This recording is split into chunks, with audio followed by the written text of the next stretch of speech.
to make sure you're not talking out of your mind and you don't need to sit down for a little while.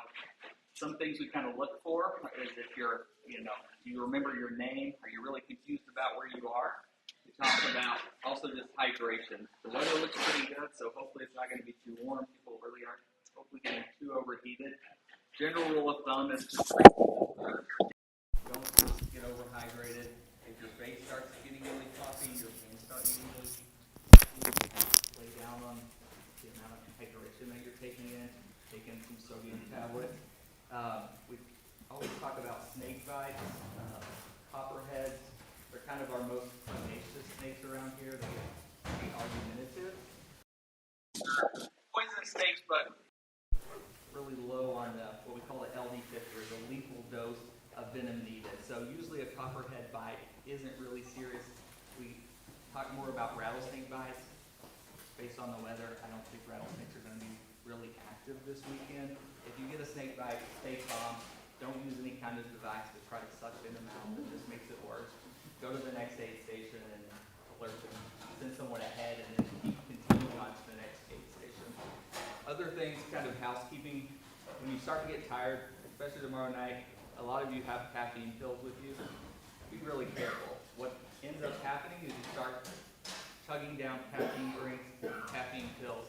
Your pupils get really dilated and you can't accommodate the light. So when you get on the trail, your pupils stay dilated, they won't restrict really well, and you become really clumsy because you can't see the trail really well. Then you become very tachycardic, your heart rate gets up, you get nervous and you get really jittery, and it doesn't go well. This happens multiple times every year, so we try to throw that out there. Your feet, we have general aid station supplies at every aid station. When you come into Blue Heron, we have a pretty decent supply of stuff. That's where I'll be based. You'll come through that aid station twice. If you're struggling with blisters or you're starting to get blood blisters under your toenails or such, we have a lot of tricks to be able to kind of fill you up and get you on your way. Just make sure you're asking for help because we can make you feel a lot better. Trying to think of other things. Ibuprofen. Yeah. That was something that came up in our meeting about the whole staying on ibuprofen. Okay, yeah. Don't pop ibuprofen. No NSAIDs like naproxen, ibuprofen.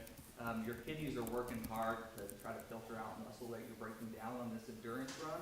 So sticking with Tylenol instead of ibuprofen will help prevent really kidney failure or acute kidney injury after the race. Other things, be smart about driving. After you run a 33-hour race, 100 miles, don't try to drive home. Don't put other people at risk. Just take a little bit of a rest and then go about your journey. I know some people try to finish the race and drive 5 or 6 hours after that. Just be smart about that. That's kind of one of the reasons it was moved to end on Saturday instead of Sunday. Your volunteers, be kind to all of them. They're excited to be here for you guys. So realize that they're here because it's enjoyable to them.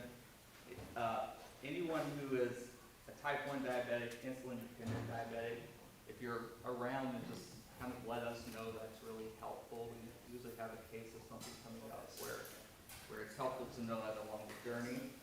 Other than that, if you decide to drop an aid station, I think we'll probably talk about DNFing, but make sure that you let the aid station know that you are dropping there. We'll try to encourage you and try to fix you up to continue you on the race. And sometimes you might think we're being a little aggressive about that, but we want to try to, you came this far, we want to keep pushing you unless we think it's a real emergency, then we'll make you stop. But it's important that you let us know if you are dropping there, that you don't just wander off with your crew. You let us know because we do come searching for you. Other than that, I think the last thing, puncture wounds, so creek crossings and then some of these steps and such, if you guys do get a stick that impels you in the leg, the arm somewhere, make sure you let us know, especially when you get to Blue Heron. Infections can set up, pretty on a 33-hour run, just so we can wash those out nicely.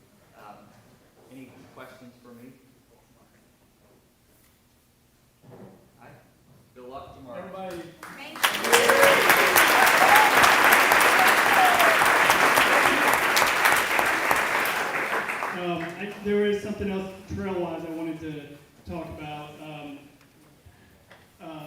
Trails are all marked. If you look through the handbook, we use combination of, like the flagging in the ground. They're pink with the Ultranaut logo on them. We also use flagging like in the trees, like ribbons. They'll have, most of them are on like a clothespin, and there's yellow and black checkerboard with a piece of pink flagging as well, a ribbon. For the most part, the trail is marked on the right-hand side. Where is Mr. Nelson? There he is. Andrew helped mark a section of the course for us, and it's really my fault. I forgot to tell him, let's keep all the markers to the right so it's consistent for the race. So when you hit Grand Gap, it should be daylight for most people, but the Grand Gap aid station to the Duncan Hollow, that's about a 7-mile stretch, they're going to be on the left. So you can turn around and run backwards or whatever you want to do, but yeah, that's. I mean, you may see one or two or some out there to help you through a section, where there wasn't anything to hang on, but yeah. Laurel Hill, the oil well along the river, there are some really big sinkholes. Okay.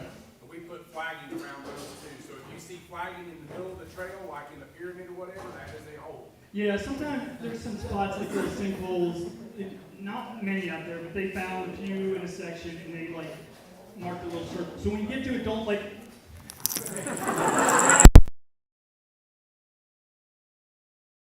Just go around it. You're just basically following flagging until you get back here. So yeah, I think that's it on that. I'm sure there'll be some wildlife questions maybe pop up. Last year, the copperheads were apparently really bad. We heard from everybody. They were all over the place. I don't think it's going to be that way this year.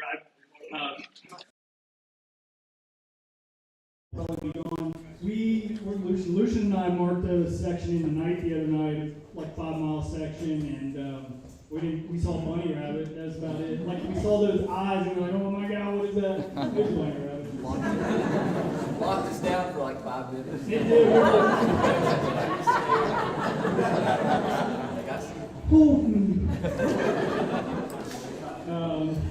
So yeah, I don't think the snakes will be out as much as they were last year, if you've seen them all. I've only seen one copperhead this whole time marking this year, so, and that was very early on. So they're gone. I will get into questions here in a second. I want to give a shout out to our sponsors. Special big shout out to our presenting sponsor, Hoka.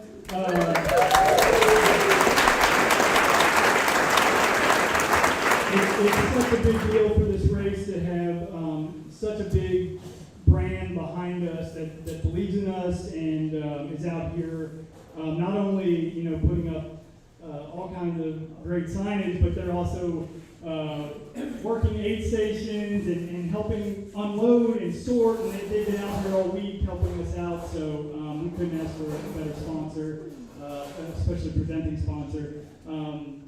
And to all our sponsors, like who we got, Cumberland Transit out of Nashville, Koros, Kentucky Wildlands, Trail Toes, Sword, Spring, Rabbit. How about those shirts? Those rabbit shirts. You guys like those? Yeah. So, the hats? Yeah, the hats. Oh yeah, the beanies. Those were sweet from Boca. So anyway, we've got some great sponsors. We're thrilled to have the support from some great companies that you guys love, and it's cool to see them out here supporting you. So big round of applause for Hoka and all our sponsors.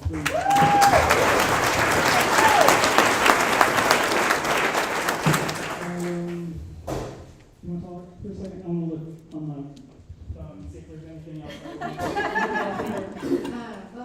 Hey Brian, you need to talk about blue heron. but. I guess just Talk about to blue hand, like the thank you to all brown the paper. volunteers. Yeah, There's I'll so many bring here that up. today. Thank you.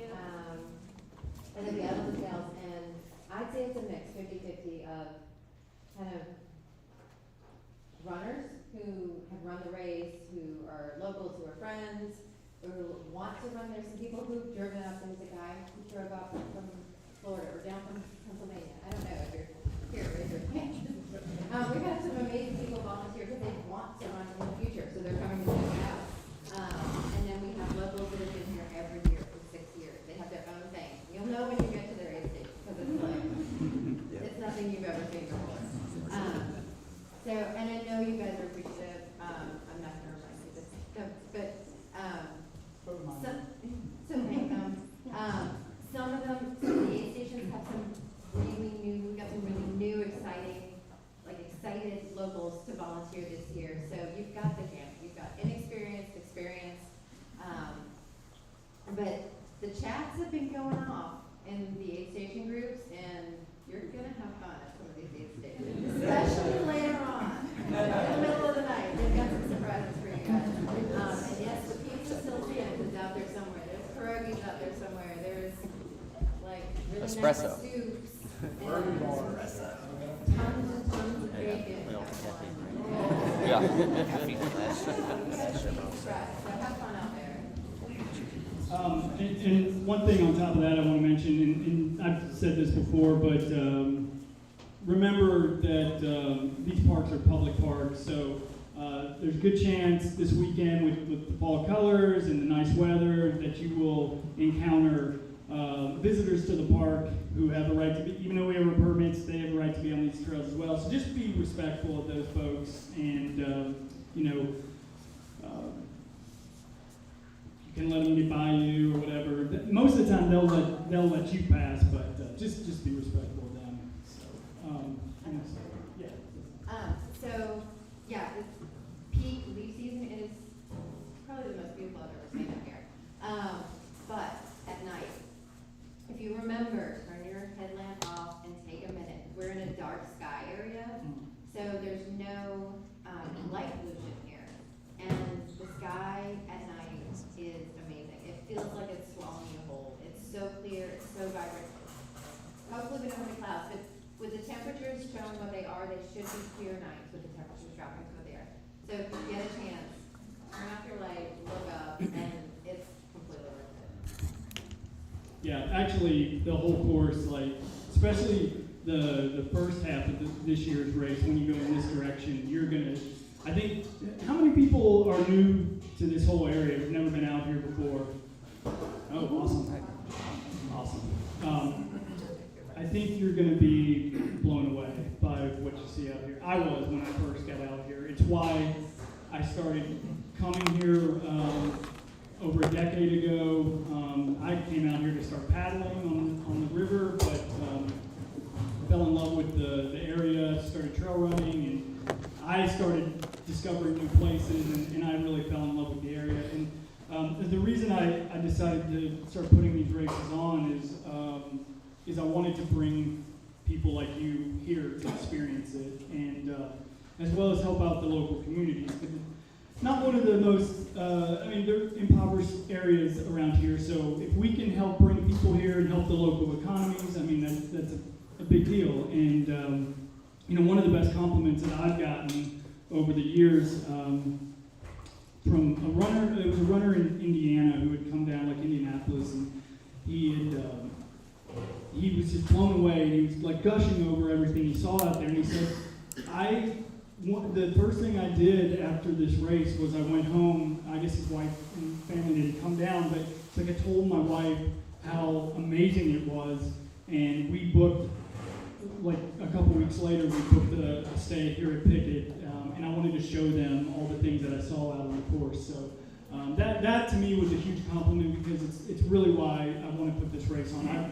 There's so many things here that if they were in the Smokies, people would be lined up for an hour or more to see. You're just going to be blown away by the rock formations and just everything that's out there. It's spectacular. So yeah, like when you get out there at dark, turn off your headlamp, but also while you're out there during the day, sometimes there's stuff you don't even notice. Just take the time every once in a while to look up or look over, and you'll see some really amazing stuff out here.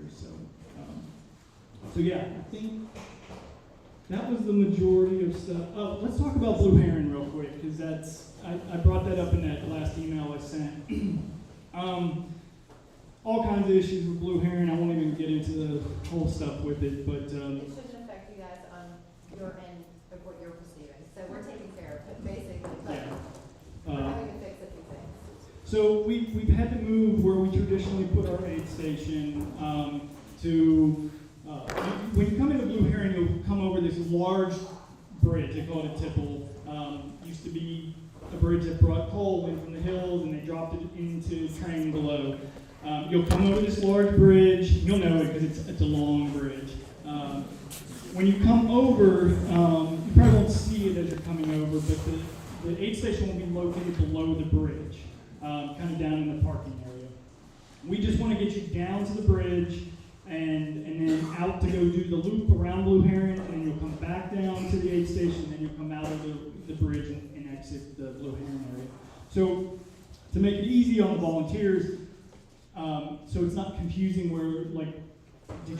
where are you coming from? Like, have you done the loop yet? Or, so what we're having you do, and Derek, correct me if I'm wrong, but you guys got like glow sticks. You're going to mark it with like green glow sticks on the way in. So basically, when you come off the bridge, you're going to come off to the right. We're going to route you down the what is that pathway? It's pavement, and you're going to come near the concession, into the parking lot, and then over to under the bridge where the aid station is. There's a tent there. Then you'll exit the same way you came in to the trail. It's by the boat ramp, and then we'll take you up and around the loop. It's about a 6.6 mile loop. When you get down, you'll pop out. We'll have it marked. I guess it'll be marked, but then there'll be red glow sticks. Yeah. And we'll bring you back down to the aid station. You'll get aid, and then we'll route you back up and over the bridge. So You have to come in, check in both. we need you to check in both times. Yeah, and we need you to check in at the aid station. Is it counterclockwise? You're running it counterclockwise, just like the rest of the race. Yeah. I don't know if you updated the platform there, actually, it's not porta potties. Yeah, there's been some miscommunication with the park, but anyway, it looks like basically what they decided to do was update all their septic, even though they knew we were coming over a year ago. Anyway, I'm not going to get into that frustration, but it sounds like they haven't closed the restrooms there. They are still going to be open, so it's not going to be just porta potties, thank goodness. So I guess we can be thankful about that. But again, and I said this in the email, I know it's a little bit of a confusing spot, but really, essentially, even if you take the wrong route to get down to the aid station, it's okay. You're not going to be disqualified or anything. Just know that you got to take a pathway down to the aid station, check in with them. If you're a little bit confused, like which way do I go, they will be there to help you. They will direct you to take the loop, and it's all marked and stuff, and then you'll come back down to the aid station. So just remember, you need to go to that aid station below the Tipple Bridge twice, and there's a tent there now. So hopefully, I know I'm kind of winded after all this, but hopefully you understand, and it won't be too bad. So. Anything else major besides taking questions? Yeah. Let's get you guys out of here. But first, let's take questions. Oh, yeah, we do have a raffle. And I want to say a big shout out to my brother and my sister-in-law. They always work, come down and help our merch table for both our races. So thank you, Chris and Jamie, for doing it. It's a lot of work. It really is. We're going to be raffling some stuff off at the end of the race. So if you want to get, I know Hope has got some stuff for raffling, right? Cores? A pair of shoes, and we're also going to do a national park pass. Sweet. Yeah, so a pair of shoes, and then you have that basket. There's a bunch of cool stuff. Okay. Just cool stuff. So yeah, raffle. So go ahead and get a raffle ticket. We'll have beer here at the finish from Jackalope. They're based out of Nashville. We will do, and all the donations and stuff, yeah, the beer will be free, but donations will go to, we're just gonna take donations and kind of split it up between Park Service, EMS that is helping with the race, and the local ham radio club. So we'll kind of spread the love. So please grab yourself a beer at the end of the race and donate. And I think that's it. Besides taking your questions. Yes. We've taken all of your navigation kit today. Is there any road markings for our navigationally challenged group members? Yes. Google Maps. Yeah. I don't have that all out. Like I didn't mark like turns and stuff for people. Yeah, there is Follow not. GPS, follow the directions. You follow GPS, follow the directions. Well, I think the most important thing, and there is Wi-Fi here, so if you want to spend a couple hours, yeah. Yes. I know you can download like Google Maps for offline use. I would definitely do that. Okay. So, I have a question. If you cover this, I don't want you to recover it, I don't want you to keep it there. I like the jacket though. That's cool. Thank you, yeah, that was, thanks to Amy. She sounds good. So the people that are crazy enough to do this again, I noticed that the trail from here to Pickett It's different. is different. Did you already go over that? No, but it's good. I'm glad you brought it up. So, Because it's kind of confusing, and we've been here 6 times. yeah.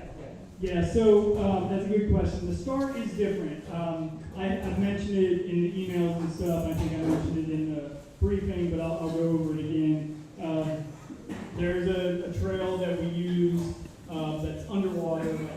You'd be about chest high, and the beavers have dammed up the creek, and now the bridge is underwater, and it's not usable. So it kind of threw us for a loop, and what we decided to do, and I think this will work out. It's not my favorite because it means some gravel road at the start. But basically what you're going to be doing, and we'll stop traffic at the start, is when you leave, and I'm going to mark this all this evening actually, take me like 5 minutes, but when you leave, you'll hang a left coming out of the arch, the chute, yeah, you'll hang a left and follow the loop here. Then they'll take the road out, like they're exiting the group camp, and right at 154, across the road, there's a gravel road. It's called Sprawls Bridge, or I think it's Sprawls Bridge, yeah. That is about a 3-mile road of gravel. It dead ends, and that's already marked, that whole thing's marked. When you get to the end of that at about 3 miles, you hang a left, you go about a 1/4 mile, then there's a trail called Moccasin Ridge Trail. That back ends into the Ridge Trail, which is the flooded trail, but it's already past the flood part. So then you're back on the regular course for the rest of the day. So it's just a way to get around that section without having to like find new miles somewhere elsewhere down the course, and it would cause us to like change aid station times and all. It was going to really be a mess. So this works out. I mean, it's a bummer to have to do gravel at the beginning, you know, but I think it's gonna let people open up a little bit and spread out, and there won't be that bottlenecking that you get like jumping in the trailway.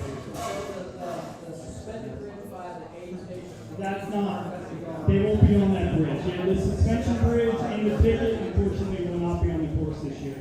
They'll come right out by it at the rec lodge for the first aid station, but don't be just standing there like, waiting. You know, they're not gonna pop out there yet. Just over 6 miles, almost 7 to get to that point.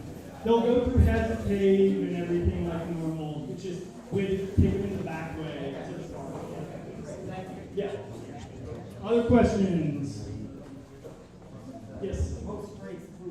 Post-race food.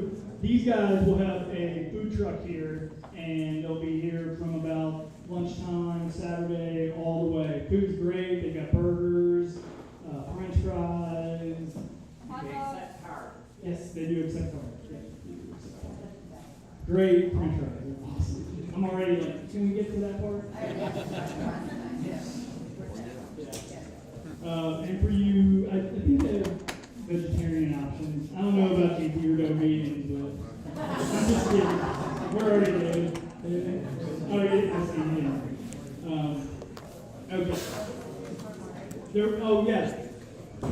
do, really for anybody, we're going to try to get up and get some coffee going in the morning. We will have,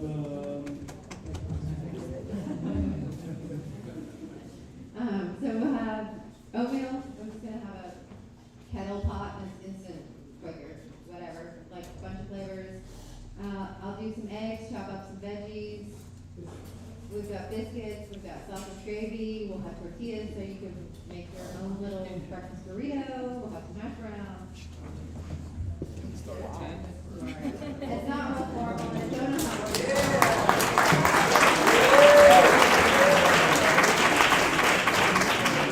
we spoil you. All right, more questions?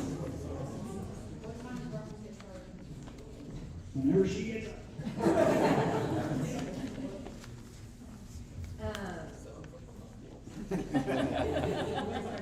This is it. Six or early, if we can get up that early. 7:30. We might go around the oatmeal at 6, but you might have eggs at 6:30, so. Everybody just wants a coffee. Be plenty of coffee, that'll be number 6. I can't eat for breakfast. All right, more This questions. isn't great. Not about Maybe this. he's too nervous. Can't run. How long's the race? It sounds good. However long you want to make it. Are you doing the no now?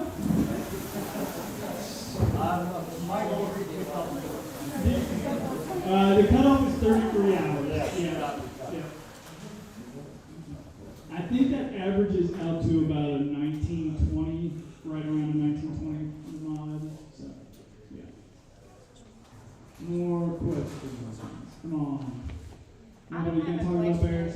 I just want to say something. Yeah. At aid stations, when there's multiple people coming in at once, please make sure to tell someone that you're there and that you've left. That way that we all have a sheet to check every person in, every person out. We don't want to spend a lot of time waiting and thinking you were coming and you're not. So, but when 10 or 15 people come in at once, It gets really hard. hectic, It gets really yeah. hectic. Make sure they check you in. Yeah, it doesn't take that long to do that. They'll have one person doing it with a paper to get you guys, and that's their job. I mean, they may have the food when the aid station's empty, but when there are people there, their job is to check you in and also check you out. Sometimes we need that checkout time to make sure that we don't need to go looking for you. Because if you've missed a check-in and it's been an appropriate amount of time, we're not gonna go look for you. But if you've missed a check-in and it's been an inordinate amount of time, we're gonna start worrying and start sending people. So the in and out they're both important. Drop bags, if you haven't already, right outside that door, we have signs put up for the floor. Drop bags. You can drop them in the morning. We'll get those all loaded up in the morning to head out to the aid station. So, I'm gonna lose my voice before the end of this. I always do, but I'm already like. More questions? Really? Nobody wanted to ask about Why does the Coro stop say it's 99.83 miles? That makes my little precise heart sad. Yeah, it also, somebody, I don't know, somebody, I can't remember his name, did reach out to me about the elevation. Are you here? What was your name? I don't remember. Yeah, the elevation on Chorus is like saying 18 something. I don't, huh? Sorry, I was making a great noise, I didn't mean to say anything. Oh. I just. Are you worried you're not going to get 100 miles? I'm worried that I'm gonna get 100 miles. Just, when you get into aid stations, just kind of pace around. You'll get 100. Yeah, the circles where we have the sinkholes, make sure you do circles around it. You'll get it. The elevation, look, I mean, without getting out there with like, we have, from talking to other runners, looking at people's races, it looks to be right in the like 14 to 16 range. So I keep telling everybody it's like 14.5 to 15,000 feet of climbing. So I mean, it's a tough race. Like a lot of people look at it on paper and they're like, oh, that's nothing. But I'm telling you, it's like just constant up and down, and there's some good climbs for sure. A lot of technical stuff. There's a lot of great runnable stuff too, though, especially early on going this direction. I think the back end of the course this direction is the, in my opinion, it's the harder section. Not because it climbs necessarily. It's the technical trail that even in the even on the training runs when we've done that section, and I feel like this effort level that should be much faster. I look down and it's like 2 minutes slower than what I expect, what I feel, So I think I do think this is in my opinion, I think it's a tougher direction, but I've not run the race, and so who is out here for the double buckle? Okay, some of you have run it, yeah. Some of you have that double buckle and are running it for like third, fourth, fifth, or sixth time. Okay. So I think Amy is the only one who's run it every year. She'll be right. Yeah. So yeah, I'll kind of let the folks that have run in both directions kind of speak to which direction is harder. I don't know. It kind of seems to me like this is the harder direction.